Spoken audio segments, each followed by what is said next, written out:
طب أنا بسألك سؤال، أنت متأكد إنك تبي تتزوجني؟ 100%.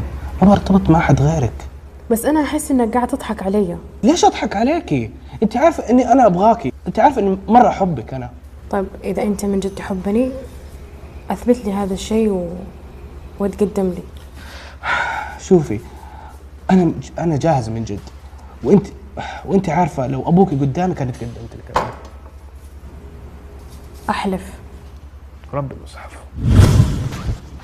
تقول جاهز؟ أعوذ بالله من الشيطان الرجيم. بسم الله الرحمن الرحيم. ولدي إذا على المهر فمقدور أمره بسيط، وإذا على الشقة فهي عندي موجودة في الدور الأرضي، عندي شقة فاضية، وإذا على الوظيفة فأنا أدبر لك الوظيفة بسيطة ما فيها مشكلة، وإذا بنتي حتكمل دراستها فأنا مستعد أتحمل مصاريفها، إذا على الخلفة فتخلفوا براحتكم، شهر عسل المهر اللي حتدفعوا لي خذوا وروحوا تفسحوا أنت والبنت، أما انبسطوا عيشوا حياتكم، بس أهم شيء إنك تشيل البنت في عيونك وتخاف الله فيها. شكرا يا بابا. توكلنا على الله. دقيقة بسم الله. دقيقة. ما أقدر. لا.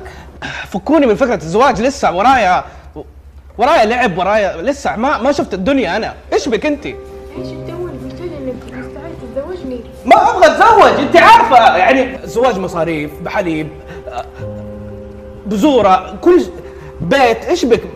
أنت ما تعرفي أسعار دي إحنا كيف طلعت. أقول لك أنا آسف.